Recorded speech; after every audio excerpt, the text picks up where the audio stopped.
comenzamos grabación, ya la clase está siendo grabada como tal y vamos entonces a iniciar la presentación. Por favor, me van indicando si logran ver la presentación, si logran ver la pantalla.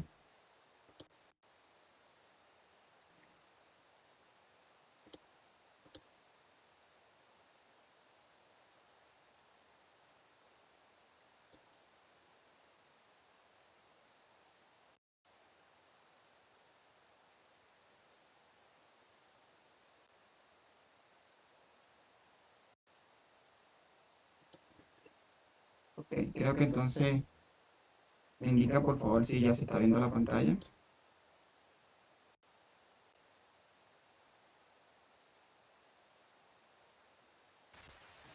No, profe, de momento no. Ahí ya, profe. Listo. Listo. Bueno, entonces vamos a comenzar la actividad. Bien, esta clase va a quedar grabada.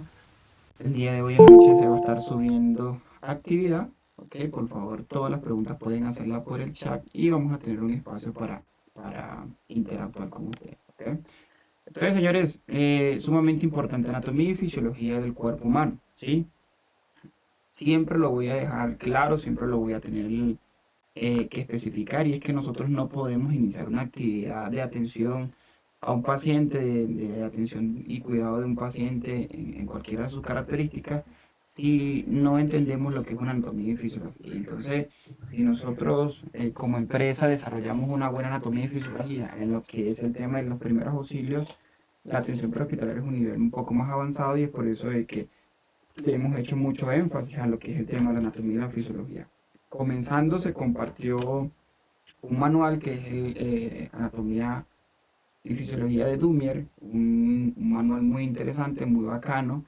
Espero que lo estén leyendo, espero que lo estén evaluando como tal y que puedan sacar mucha información de ahí. Nosotros partimos con muchas de sus evaluaciones. Bien, ya hemos dado uno de los sistemas más importantes, que es el sistema cardiovascular. La idea es poder también desarrollar y explicar lo que es el sistema respiratorio, el sistema nervioso, el sistema óseo, que vamos a dar un preámbulo a lo que es el sistema óseo, porque son los sistemas que nosotros de una u otra forma vamos a entender y vamos a atender de la forma más eficaz y más rápida a la hora de nosotros brindar una atención prehospitalaria. Bien, igualmente los otros sistemas que conllevan a estos sistemas principales se van a mandar a hacer asignaciones para casa, ¿sí? Y que mantengan esta dinámica. La evaluación que pudimos hacer y esta actividad que pudimos designar bien como primera evaluación, eh, creo y considero que fue, que fue muy importante la dinámica que nos jugamos, porque escogimos un buen instructor a nivel de Latinoamérica que explica una muy buena anatomía y buena fisiología. Se mandó a hacer un cuestionario en donde se explicaba de que fueran sacando estas preguntas del video que se estaba desarrollando, y así vamos a hacer varias actividades. Entonces se manda un interrogatorio, que ustedes detallen el video, bien, que se ha enviado simultáneamente con las preguntas. Por ejemplo, había una compañera que sacó todas sus preguntitas y empezó a ver el video. Entonces, bueno, revisaba las preguntas, las leía, iba correlacionado con lo que estaba explicando, entonces iba respondiendo. Esa es la dinámica y esa es la idea.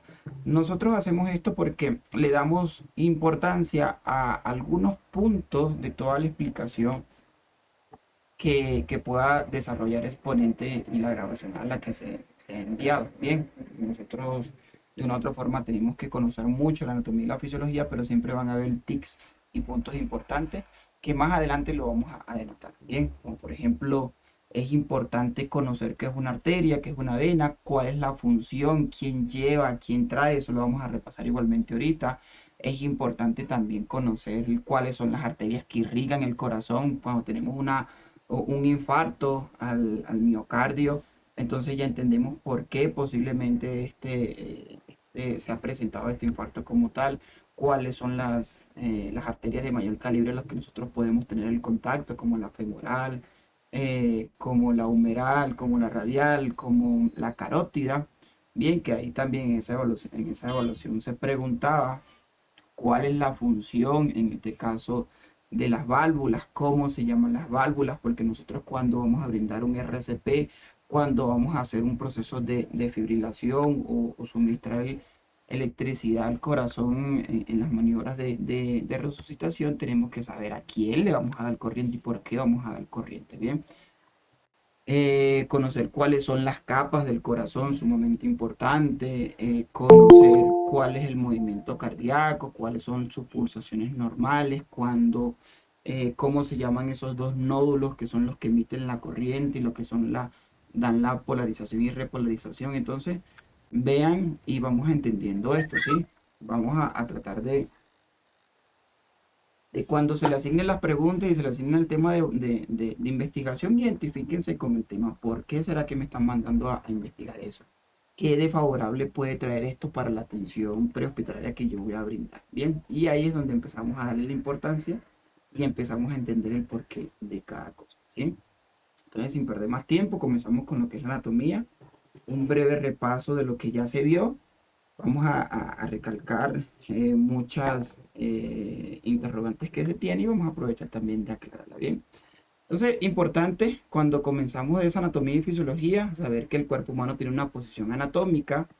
Esa posición anatómica es una posición universal que debe adoptar, en este caso, el cuerpo humano como tal, bien siempre y cuando no presente algún tipo de deformidad o no presente algún tipo de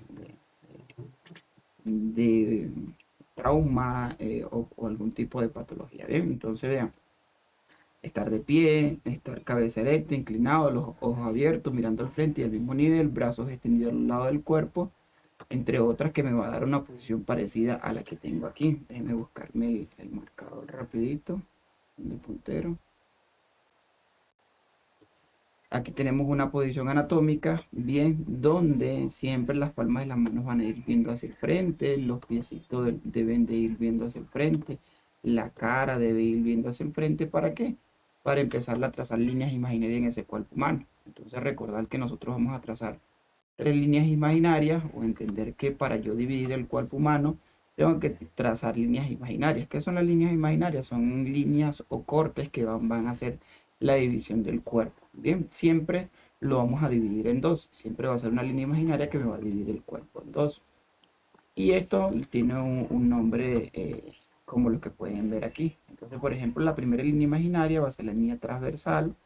Bien, o puede ser una de las primeras líneas imaginarias. Vean que vamos a trazar dos dedos debajo del ombligo aproximadamente. Vamos a trazar una línea, en este caso, una línea horizontal, ¿sí? Vean que las palmas de las manos quedan por debajo de esa línea, ¿sí? Y entonces esto le vamos a dar una denotación que todo lo que está sobre esa línea se va a llamar superior y todo lo que está debajo de esa línea se va a llamar inferior. ¿Vamos bien?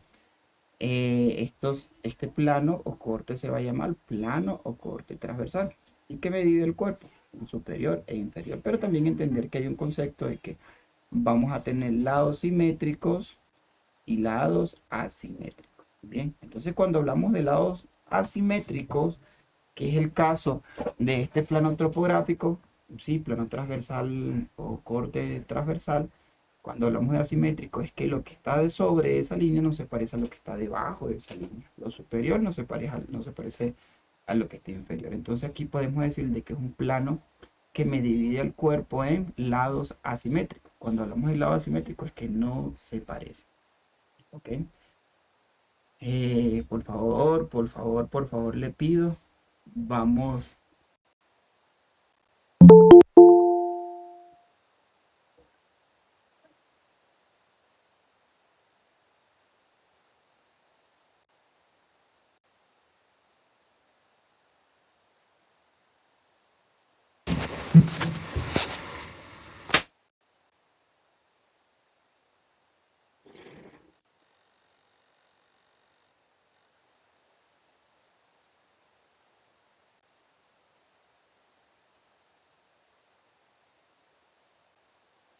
¿Sí me logran escuchar? Aunque tengo un problema aquí con micrófono.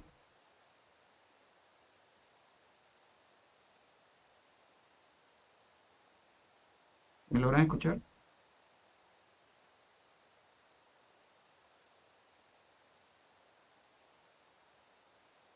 ¿Cómo me logran escuchar?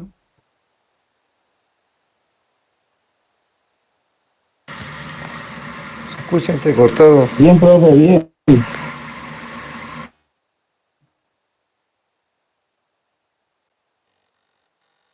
Bueno, ok, continuemos entonces.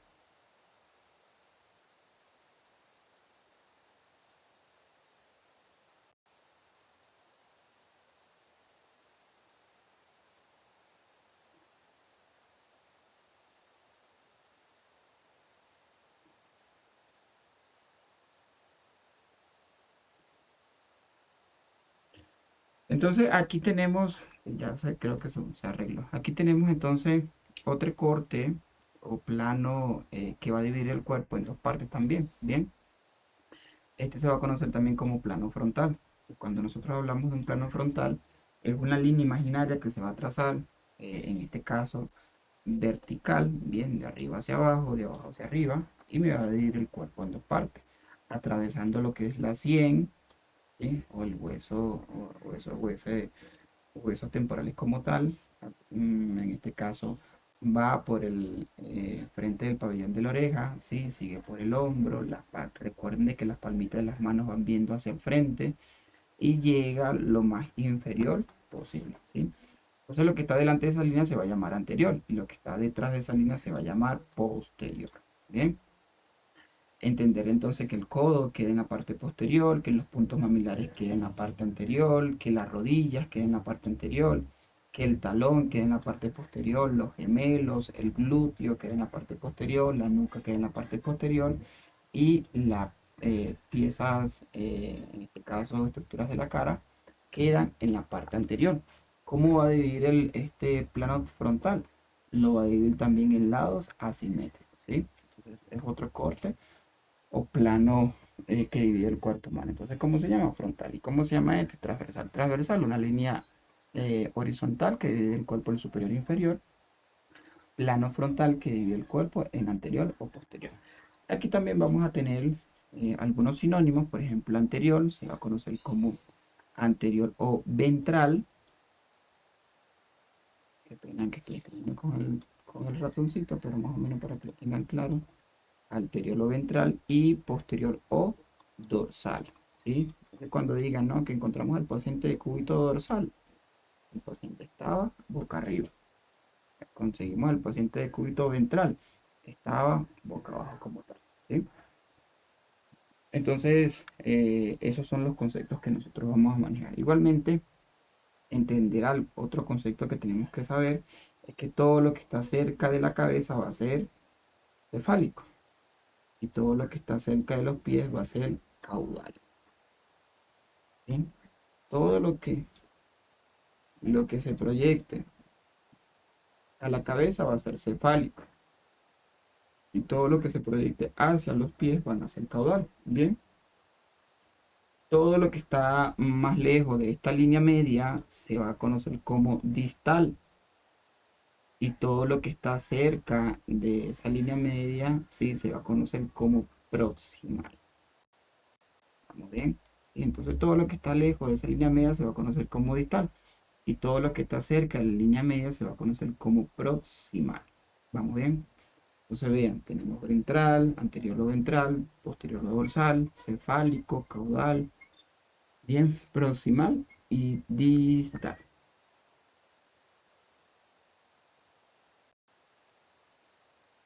¿Preguntas hasta ahorita? ¿Dudas?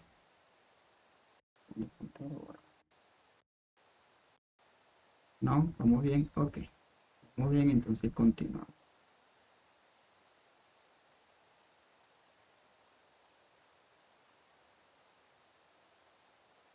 No, profe.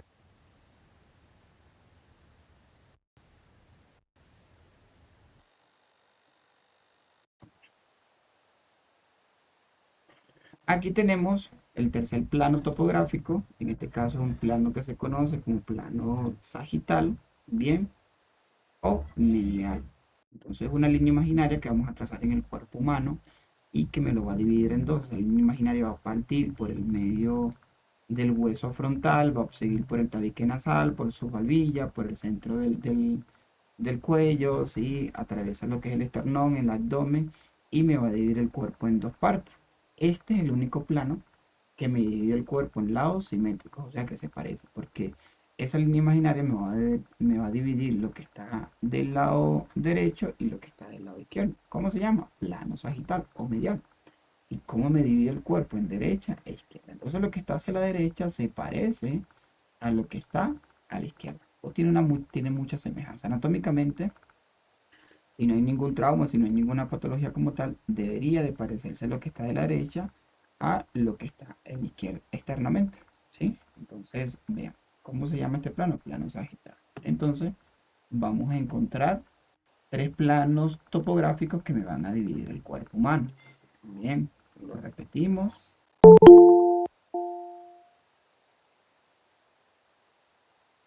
Plano transversal, plano frontal, bien, y plano sagital. Plano transversal, plano frontal y plano transversal. Bien, Orlando me dice que hay alguna falla con el sonido. Por favor, ¿quién más tiene falla y quién me escucha bien? ¿Quién me escucha bien en estos momentos?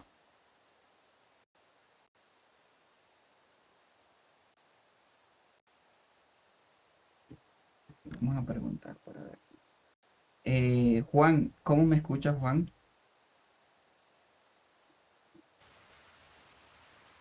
Fuerte y claro, profesor, lo escucho. Bueno, vamos a Yo contar te para escucho ver. sin problema, profe. Luis, ¿cómo me escuchas? Luis Nilo. Sin problema, profe. Te escucho bien. Bien. Luis Nilo, ¿cómo me escuchas?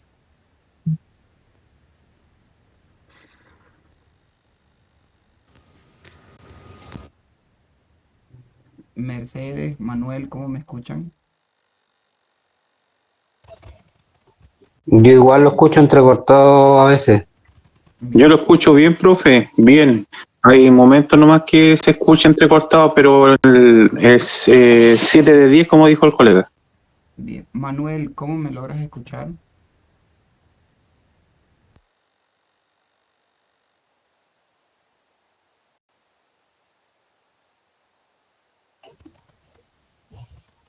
Ahora se está escuchando bien, pero hay veces que se corta el audio. Bueno,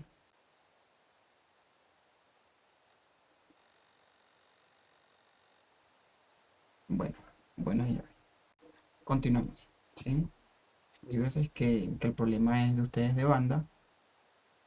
Puede ser que también puede ser falla de aquí. Sí, pero cuando la mayoría de los participantes escuchan bien, quizás puede ser un problema ya directamente de alguno. ¿Sí? Pero entonces continuamos, muchachos. La anatomía es la ciencia de carácter práctico y morfológico que se dedica principalmente al estudio de la histología y el de las células a la citología y biología celular. Bien, en este caso la anatomía es una ciencia especializada dentro de la anatomía general animal. Importante de aquí saber y entender y comprender esta palabra. Muy importante esta palabra. Fisiología, señor. ¿Sí? Fisiología. ¿Qué es la fisiología? Es el estudio de las funciones de los seres vivos. Y entonces tenemos que entender que la anatomía, bien, es esto. La anatomía es el brazo, la anatomía es el hígado, la anatomía es el corazón, la anatomía son los pulmones, la anatomía es el cerebro. Cuando hablamos de estructura, cuando hablamos de tejido, bien, eso es anatomía. Cuando hablamos de piel, cuando hablamos de extremidades, cuando hablamos de uñas, de cabello, cuando hablamos de todas esas estructuras. Vamos a imaginarnos que cuando hablamos de anatomía, una estructura muerta, bien, a grosso modo hablando, una estructura muerta, una estructura que todavía no ejerce ninguna función o un movimiento. Pero cuando hablamos de fisiología es porque le vamos a dar vida a esa estructura. Cuando yo hablo de ojo, estoy hablando de una estructura, parte ocular, sistema nervioso, bien, en este caso el sistema de la visión. Pero cuando yo empiezo a explicar cómo se mueve el ojo, cómo hace el ojo para percibir ese estímulo de luz y ese estímulo de visión, cuando yo hablo del pulmón, cómo se desarrolla para hacer el intercambio gaseoso, ya yo estoy hablando de fisiología. Bien, entonces cuando yo hablo de anatomía, hablo de estructura. Y cuando hablo de fisiología, bien, tengo que entender que son campos de estudio estrechamente relacionados, que se la mantienen unidos, que para hablar de una anatomía tengo que hablar sí o sí de una fisiología, porque nada voy a decir yo Bueno, la persona tiene 2 pulmones en el cuerpo humano. Ajá, pero bien, lo tiene. Pero a mí me interesa saber, yo sé que lo tiene, me interesa saber ahora por qué lo tiene, para qué lo tiene, cómo funciona. ¿Qué hace dentro del cuerpo humano 2 pulmones? Ah, pero el corazón tiene un corazón, ¿sí? Entonces yo necesito saber cómo funciona ese corazón y para qué funciona ese corazón. ¿Cuál es su función dentro del cuerpo humano? Porque si yo empiezo a entender la fisiología de esa estructura, de ese órgano, de ese sistema, de ese tejido, yo empiezo a entender cuándo está fallando el corazón, cuándo está fallando los pulmones. Bien, entonces por eso es que hay que hablar de una anatomía y una fisiología. No nada más cómo está estructurado, sino cómo funciona. Porque aquí, cuando nosotros entendemos esto y empezamos a comprenderlo, vamos a empezar a manejar lo que se conoce como fisiopatología. ¿Alguien me puede decir qué significa fisiopatología?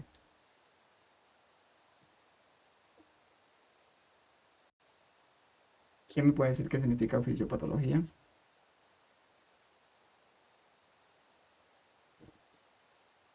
¿Mm? Una palabra que se escucha muy a menudo en el término médico, en el lenguaje médico. ¿Quién me dice qué significa fisiopatología? ¿Qué entienden por fisiopatología? Los escucho. Nadie, nadie. Me quedé sin audio nuevamente. ¿Quién lo escribe? Oye, ¿cómo? ¿Te repito la pregunta? Fisiopatología. ¿Qué significa fisiopatología?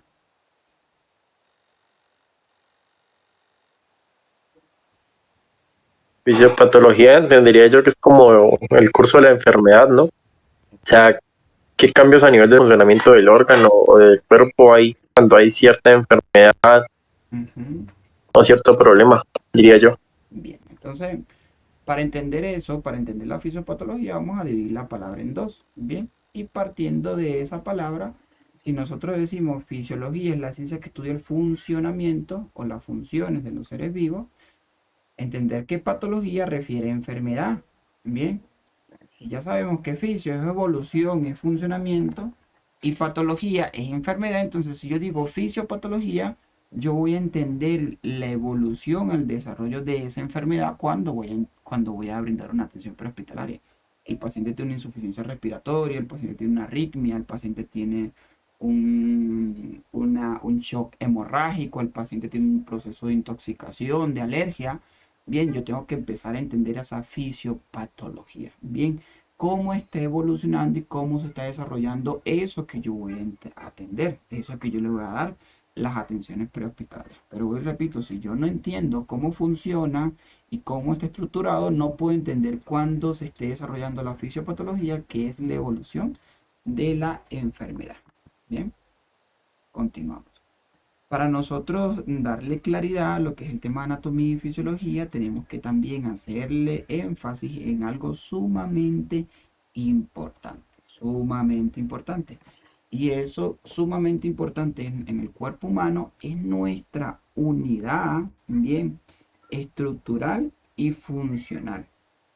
Es nuestra unidad estructural y funcional. Y esa unidad estructural y funcional se conoce como la célula. Bien, la célula está, pues, la estructura que conforma todos los tejidos de nuestro cuerpo humano.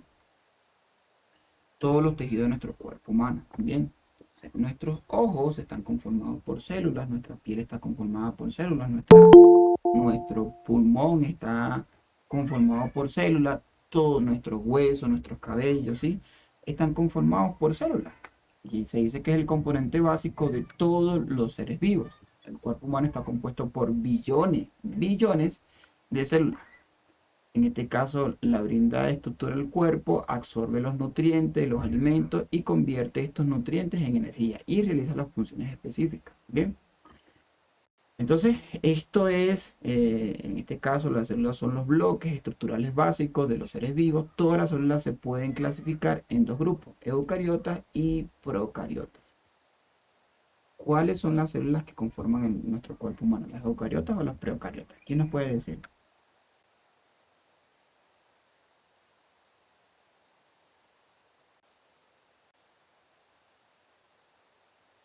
Nuestro cuerpo humano está conformado por células eucariotas o procariotas. Bien, básico, básico, señores.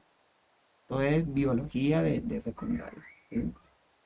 Nuestro cuerpo humano está conformado por células eucariotas. Bien, en este caso las células eucariotas tienen un núcleo organulo y envuelto por una membrana que da unas funciones más desarrolladas y que en este caso son más eficientes y más eficaces que las células procariotas como tal. Señores, importante, nuestro cuerpo es pluricelular. Bien, pluricelular. ¿Por qué? Porque está compuesto por muchos tipos de células. Por ejemplo, tenemos células nerviosas, tenemos células cartilaginosas, tenemos células secretoras, tenemos células musculares, tenemos células epiteliales, tenemos células sanguíneas, tenemos células óseas, tenemos células, eh, ¿qué otras? Óseas como tal. Bien, entonces vean, cada una de estas células cumplen una función específica de nuestro cuerpo humano. Las células óseas están desarrollando actividades enfocadas a lo que son los huesos. Las células nerviosas están desarrollando actividades y funciones enfocadas al sistema nervioso. ¿Sí? Las células cartilaginosas están enfocadas al tema de lo que es el cartílago en sus distintas presentaciones. Las células musculares están desarrollando acciones para mantener activo lo que es nuestra estructura muscular, ¿sí? Y entre otras, por ejemplo, las células sanguíneas están desarrollando funciones para mantener todo lo que es el tema de la irrigación y la perfusión y la difusión en cada uno de sus procesos de circulación. ¿Ok? Entonces cada uno cumple una función específica, pero cuando nosotros le damos importancia a cada una de ellas y cuando su función la unimos una al lado de la otra, ¿qué hacen? Darle una función general al cuerpo humano. El cerebro está por allá trabajando, las células cardíacas están por aquí trabajando, las células pulmonares están trabajando, las células óseas están trabajando, las células que conforman el riñón y el hígado están trabajando y cuando todas juntan cada uno de sus trabajos que ejercen cada quien en su área de trabajo, se encargan de darle el funcionamiento normal del cuerpo humano. Ah, pero ¿qué pasa cuando uno empieza a fallar? Empieza a, de una u otra forma, desintegrar el trabajo que estaba generando la otra. Empieza a darle falla a otros sistemas, a otros tejidos, a otros órganos, otras estructuras, y es donde empieza a presentarse lo que es la patología y las enfermedades según sus características. ¿Ok? Importante esto, aquí el corazón, perdón, las células tienen su tema, su núcleo, bien, tiene su retículo, su vesícula, lisosoma, su cuerpo de Golgi, pero importante esto, señores, esto es una de las cosas más importantes. La célula tiene una membrana semipermeable. Y cuando nosotros hablamos de una membrana semipermeable, vamos a imaginarnos de que es una chaqueta, es una chamarra que tiene una cierta resistencia al agua, pero cuando sobrepasa la cantidad de agua a la que resiste, va a pasar el agua a esa chaqueta y voy a mojar, se va a mojar mi cuerpo. ¿Bien? Las células tienen una membrana semipermeable que le dan de una u otra forma acceso a algunas estructuras que necesita esa célula ingerir o que necesita hacer el proceso de difusión. Bien, en este caso van a ser nutrientes y van a ser principalmente lo que es el oxígeno. Entonces, ¿qué pasa? De que esta membrana semipermeable le da una facilidad de ingresar o de que penetre estas estructuras que necesitan las células para mantenerse vivos, como lo son nutrientes y el oxígeno. Pero entender que toda célula, recordar esto siempre, por favor, toda célula de nuestro cuerpo humano necesita algo que se conoce como O2. ¿Sí? En este caso es el oxígeno. Toda célula necesita para mantenerse viva O2. Bien, O2 que se conoce como oxígeno. Pero esa célula tiene la particularidad que ingiere el oxígeno y ya lo transforma en proceso metabólico celular, bien lo transforma en CO2. Entonces, ¿qué pasa? Ingiere, come, utiliza el oxígeno y expulsa el dióxido de carbono, que es el CO2. ¿Vamos bien? Entonces, eso. Cuando ustedes, por favor, siempre, esto no se les debe olvidar. Cuando ustedes le hablen de célula y ustedes le hablen de por qué el paciente está muriendo, ustedes por favor imagínense siempre. Posiblemente ese paciente necesita o requiere o no está llegando una buena oxigenación a nivel celular. Cuando ustedes hablen y quieran entender la fisiopatología de un paciente, ustedes se tienen que ir a lo micro, a lo más pequeño del cuerpo humano. Y lo más pequeño del cuerpo humano siempre van a ser las células. Entonces de allí tienen que partir, desde lo más pequeño a lo más grande, ¿sí? Entonces yo empiezo a evaluar. Bueno, el paciente se me desmayó. ¿Qué pasó?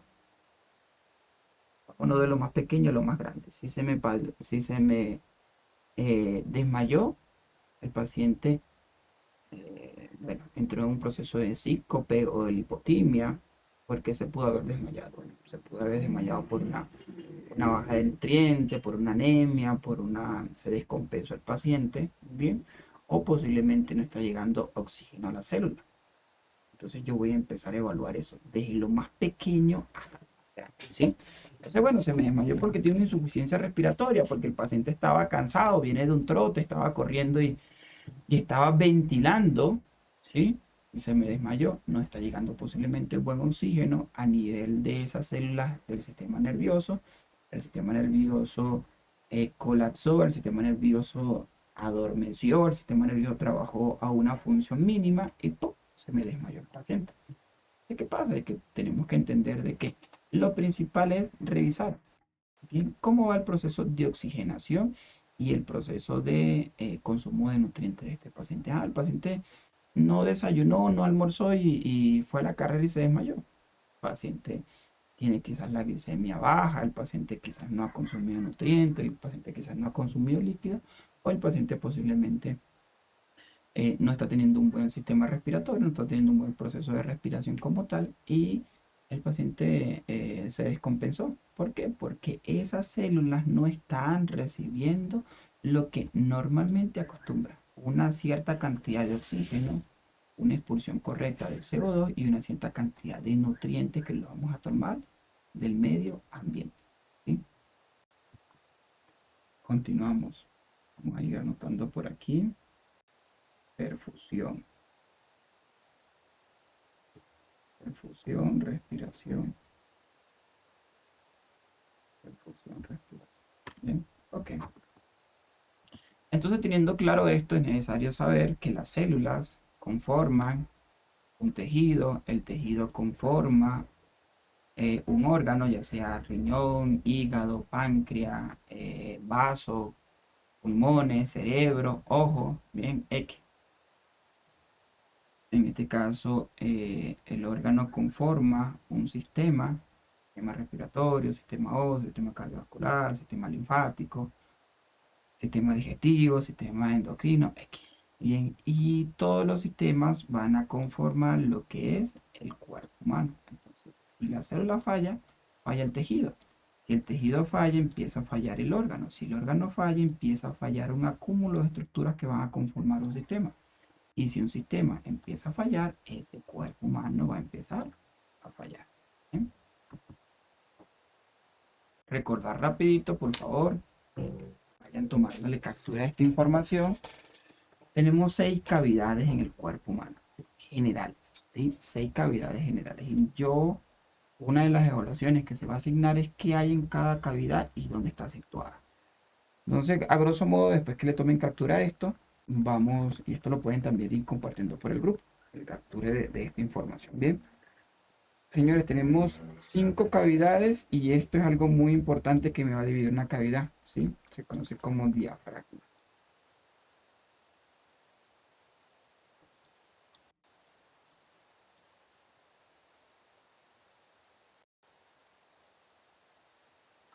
Bien, entonces tenemos cavidad, la masa cefálica, ¿sí? Es la cavidad craneana, está localizada al interior de la caja craneana. Ósea es la cavidad más superior, por eso es que se dice que es la cavidad más cefálica. Es medial porque va por todo el centro y se continúa con el canal llamado canal vertebral aquí. Bien, ¿qué contiene? Pregunta de examen, el encéfalo y el cerebro. ¿Dónde? Pregunta de examen, ¿dónde está localizada? ¿Sí? Cavidad más superior es medial y se continúa con el canal llamado canal vertebral. Importante, ¿qué contiene la cavidad craneana y dónde está situada? Bien. Continuamos entonces ya un poco más caudal. Vamos a encontrar lo que es la cavidad espinal, esta que tenemos aquí. es la número 2, bien, forma un conducto llamado canal espinal que recorre todo lo largo de la columna vertebral internamente y se une por arriba con la cavidad craneal a través del agujero occipital.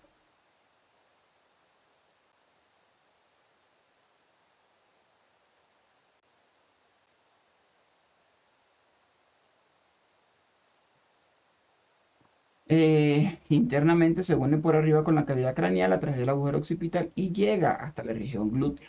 Su posición es, importante vean, su posición es dorsal y medial en todo su trayecto. ¿Qué contiene, señores, la médula espinal?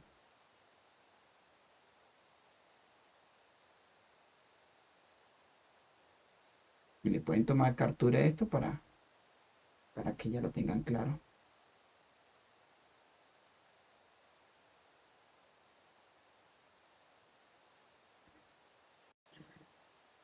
Esta es la que está, es la cavidad o es la única cavidad que está en la parte posterior.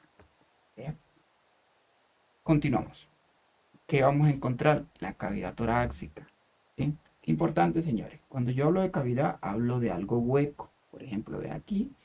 Si yo saco del tórax los dos pulmones y si saco el corazón, ¿qué me va a quedar? Algo vacío, algo hueco. Entonces, cuando yo saco lo que está en el cerebro, me queda algo hueco. Cuando saco lo que está en el tórax, me queda algo hueco.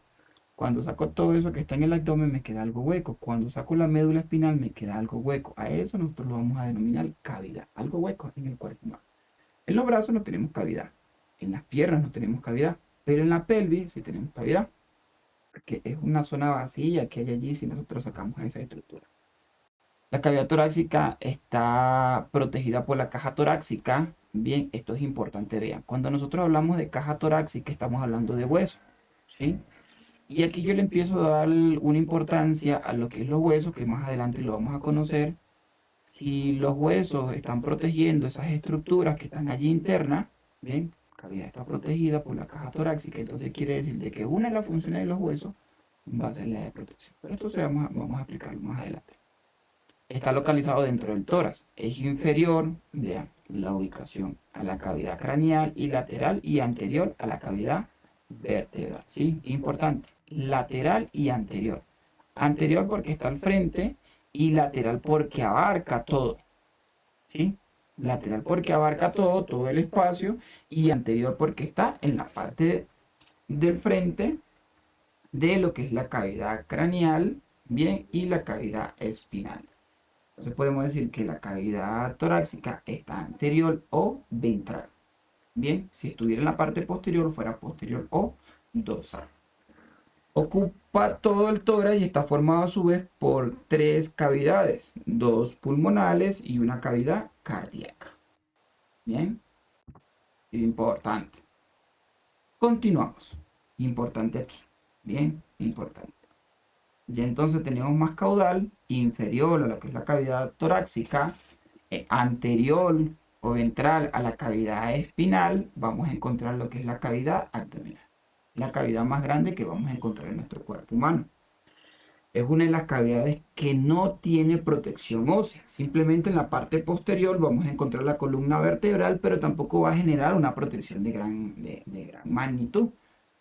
Porque si se ponen a revisar, la cavidad craneana tiene una buena protección por los huesos que conforman el cráneo. Si se ponen a revisar la cavidad torácica y la cavidad medular, tienen huesos que van a proteger esos órganos. Pero cuando hablamos de la cavidad abdominal, es la cavidad que tiene menos protección de la parte ósea como tal. Un término, de una u otra forma, a grandes rasgos, vamos a conseguir lo que son las costillas flotantes, bien, que son las costillas más distales que vamos a encontrar en la caja torácica, y ellas pueden dar alguna proyección a proteger estas estructuras como tal, pero todavía quedan descubierto estas otras estructuras que son sumamente importantes y que son muy sensibles a un golpe o un trauma que pueda percibir el paciente. ¿Okay? Está rodeada por tejido muscular en casi toda su extensión, a excepción de la parte dorsal medial que está soportada por la columna vertebral. ¿Sí? Pero ¿qué pasa? De que nosotros para entender, estudiar la cavidad abdominal, y para saber qué hay dentro de la cavidad abdominal, nosotros tenemos que hacer una subdivisión.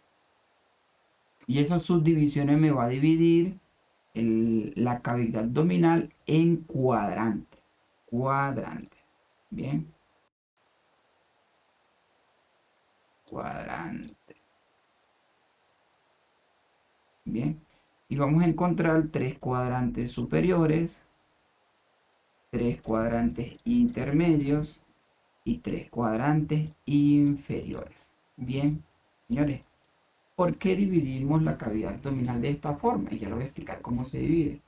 Porque la cavidad abdominal es la que desarrolla más órganos a nivel interno. Bien, la que desarrolla más órganos a nivel interno y están distribuidos en todo su proceso, en toda su expansión. Bien, entonces, ¿qué pasa? De que necesitamos saber dónde está el hígado, dónde está el vaso, dónde está el riñón, dónde está el páncreas de cada una de estas cosas. ¿Sí? Para yo dividir la cavidad torácica, tengo que hacer una línea imaginaria que va a partir por el centro de su clavícula, ¿sí? Por el centro de sus dos clavículas, y tengo que dar una proyección hacia la cresta ilíaca. ¿Bien? Entonces, vea, trazamos una línea imaginaria de forma vertical, línea imaginaria por el medio de su clavícula, llegan a la parte inferior y me van a trazar estas líneas, ¿bien? Verticales, ¿sí? Entonces vamos a trazar dos líneas imaginarias que vamos a contar 3 deditos aproximadamente debajo del apéndice cifoide, ¿sí? Que hay una literatura que me habla de una palabra diferente del apéndice cifoide, pero el apéndice cifoide es ese huesito que está allí flotandito. Entonces 3 deditos debajo del apéndice cifoide vamos a trazar una línea horizontal. Y dos deditos aproximadamente, ¿bien? Sobre el ombligo vamos a trazar otra línea imaginaria que se va a conocer como, en este caso, otra línea horizontal imaginaria, 2 deditos sobre el ombligo y vamos a encontrar esta línea horizontal. Bien, entonces vean, tenemos 2 líneas verticales que salen de la clavícula y llegan a las crestas ilíacas, esta parte o esos huesitos que están expuestos a nivel de la pelvis. Y tenemos 2 líneas horizontales, 2 deditos debajo del apéndice cifoide y 2 deditos sobre el apéndice cifoide, sobre el ombligo. Entonces, vean, vamos a encontrar 3 cuadrantes superiores, 3 cuadrantes intermedios, 3 cuadrantes inferiores, ¿sí? Y para que sea así, vuelvo y repito, para saber qué hay en cada cuadrante. Para saber qué hay en cada cuadrante, porque nosotros cuando vamos a atender a un paciente con una enfermedad repentina, con una patología, llegamos a una casa, vamos a brindar la atención y el paciente me dice, doctor, paramédico, enfermero, me está doliendo aquí, me señala, ¿bien? Y yo voy a hacer la palpación y yo digo, bueno, ¿qué será? ¿Qué habrá allí? Entonces, le duele a nivel intermedio, digo, no, eh, posible apendicitis. El apendicitis está del otro lado. No, el paciente tiene una obstrucción a nivel intestinal, pero por ahí no va el intestino. No, ese paciente tiene una lesión a nivel del vaso, pero por ahí no va el vaso. Entonces nosotros, para entender por qué se está presentando ese dolor, tenemos primero que comprender qué hay en cada zona. ¿Ok? Entonces, vean, por ejemplo, esta imagen tiene, vamos a ir borrando por aquí, esta imagen tiene unos nombres. Ahí según la literatura, le dan varios nombres como tal. Para mí, aprendérmelo y una de las de ciencia va a ser diferente. Pero yo le coloqué este para que lo tengan, sepan que hay otros nombres más. Vean, aquí tenemos hipocondrio derecho, región epigástrica, hipocondrio izquierdo, región lumbar, región ilíaca, ¿sí? Inguinal, región hipogástrica y región ilíaca izquierda. ¿Cómo me los aprendí yo? ¿Cómo lo enseño yo? Yo le doy la recomendación que se aprendan siempre los paralelos o los laterales, ¿sí? Y después aprendan los del centro. Entonces vean, vamos aprendiendo primero los laterales, ¿sí? Lateral, lateral, lateral, lateral, lateral. Pueden comenzar de arriba hacia abajo, de abajo hacia arriba. Se vayan anotando si quieren. Estos siempre se van a llamar hipocondrio derecho, hipocondrio izquierdo. hipocondrio derecho, hipocondrio izquierdo. Ya me aprendí esos dos laterales. Vamos a olvidarnos por un momento el centro. Estos son los tres superiores. Vámonos a los tres intermedios ahora. Se conocen como región lumbar, porque esta es la zona lumbar, o también se puede conocer y es fácil de recordar como flancos. Este puede ser el flanco, estoy hablando del intermedio, flanco derecho y el flanco izquierdo. Sigo olvidándome del centro. Bien. Y llegamos a la parte inferior, a los tres cuadrantes inferiores. No son intermedios, son inferiores. Bien. Entonces vamos con esos laterales. Vamos a encontrar región ilíaca porque aquí está la cresta ilíaca. O podemos hablar también que se puede conocer como fosa ilíaca. Fosa ilíaca. Entonces, región ilíaca o fosa ilíaca. Región ilíaca derecha, fosa ilíaca izquierda. Región ilíaca derecha, fosa ilíaca derecha, región ilíaca izquierda, fosa ilíaca izquierda. Así lo podemos nombrar. ¿Vamos bien? Ya entonces no lo sabemos. Arriba, los hipocondrios. Claro que es un poco raro, porque ahorita le voy a explicar que hay sufijos. Por ejemplo, hipo significa abajo. Hipo significa abajo. Y me dicen, Carlos, pero ¿por qué hipo si son los más superiores? Porque se encuentra en el inferior la cavidad torácica. Entonces, hipo. Bien, pero entonces no se vayan a confundir. Hipocondrios. Hipocondrios. Entonces, hipo siempre van a ser los de arriba. Qué raro, ¿no? Pero bueno. Hipo siempre van a ser los de arriba. Después entonces los tres intermedios, los dos laterales se van a conocer como fosas y flancos, perdón, se van a conocer como flancos. Flanco izquierdo, flanco derecho. Y los tres inferiores van a ser entonces región ilíaca o fosa ilíaca izquierda y fosa ilíaca derecha. Entonces ya yo con eso, bueno Carlos, yo necesito dividir los cuadrantes en tres. Bueno, primero te voy a decir seis, profesor. Los dos de arriba son hipocondrio izquierdo y hipocondrio derecho. Hipococodrilo, si lo quieren recordar de esa forma. Hipococodrilo derecho, hipococodrilo izquierdo. Después van dando la terminología exacta. No es que van a entregar a un paciente y van a decir, doctor, paciente de 25 años de edad presenta un dolor al nivel del hipococodrilo izquierdo. No, sino que tenemos que aprender a asemejar las cosas, ¿sí? Para que sea más fácil. Esto tiene que ir acompañado de un dibujo, ¿bien? Porque los que dibujan se le graban fácil las cosas. Y lo que resaltamos en rojo, más rápido se nos graba, ¿bien? Entonces, hipococodrilo izquierdo, hipococodrilo derecho. Hipocondrio izquierdo, hipocondrio derecho. Ahora vámonos a los flancos. ¿Qué son los flancos? Laterales, los laditos, los que están en el medio. Bien. Bueno, profe. Flanco izquierdo, flanco derecho. Flanco izquierdo, flanco derecho.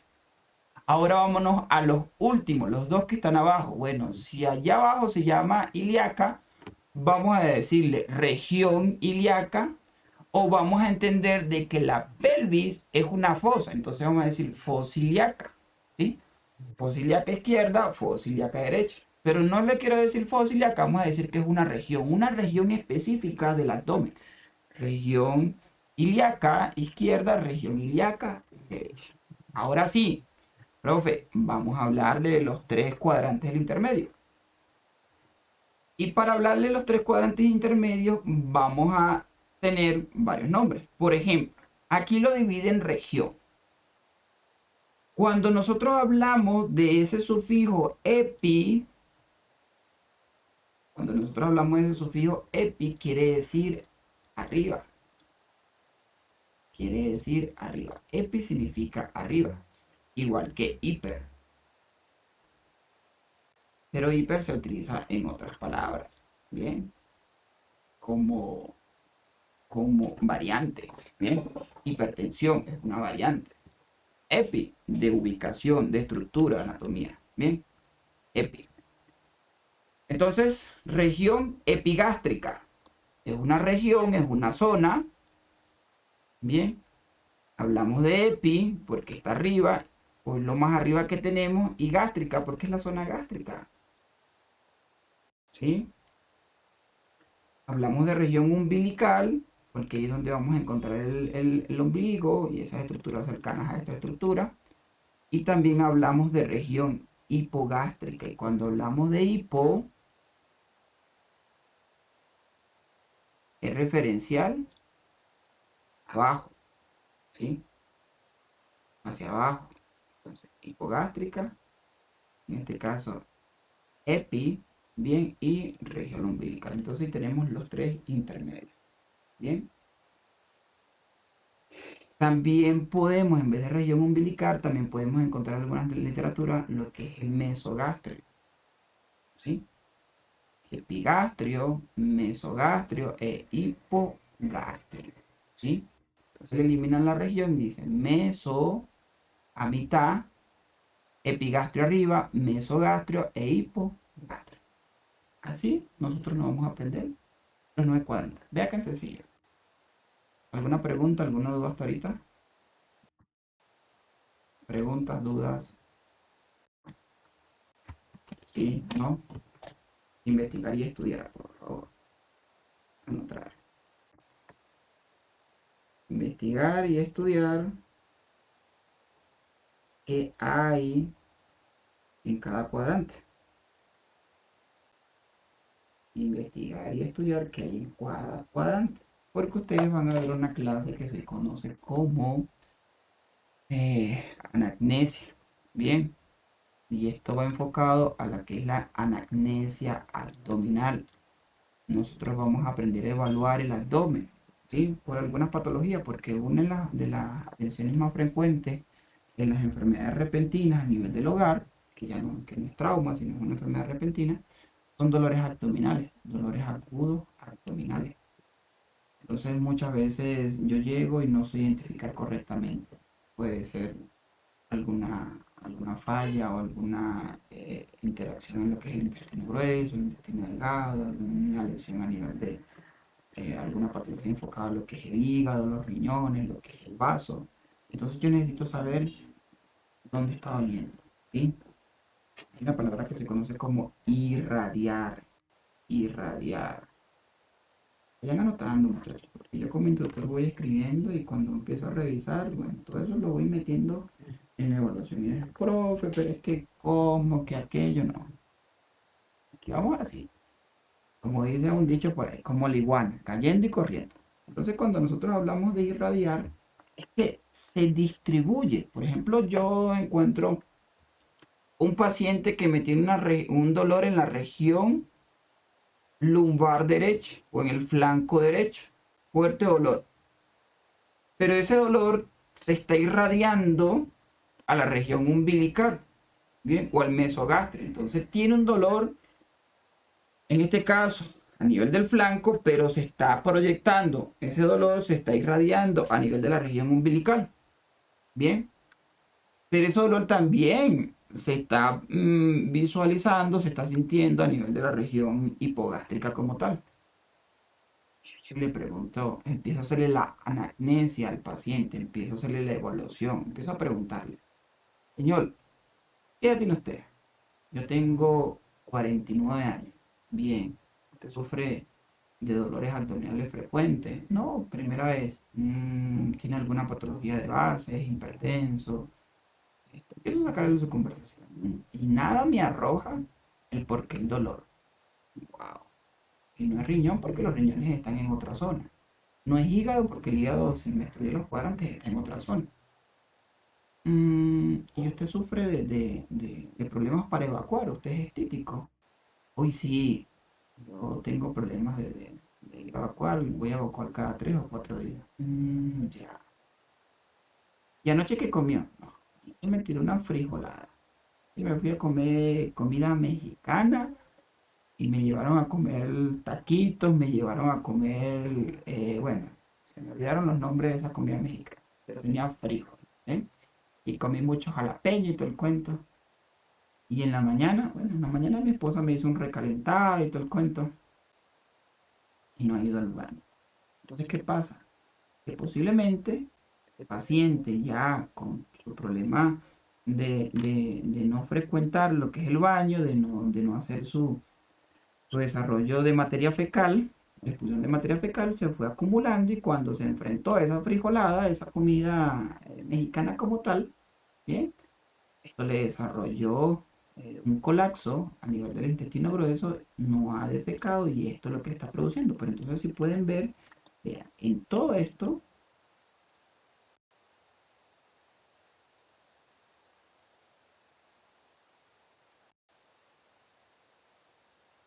mm, mm, mm, vean la trayectoria del intestino grueso, vean la trayectoria. ¿Sí? Entonces cuando yo empiezo a entender esta trayectoria, yo digo, bueno, una más otra, y se está sumando un dolor y está irradiando, bueno, este es falla a nivel del intestino delgado grueso, ¿sí? Entonces cuando yo hablo de irradiar, es que el dolor se proyecta a otras zonas más, pero esto no es nada más abdominal, porque nosotros podemos presentar alguna lesión a nivel del sistema nervioso, le está doliendo el cuello, pero también le está doliendo una parte del abdomen, una parte del tórax. Cuando nosotros tenemos un dolor cardíaco y tenemos adormecimiento y dolor del brazo izquierdo, el brazo derecho, X, tenemos dolor en la parte posterior, esa falla cardíaca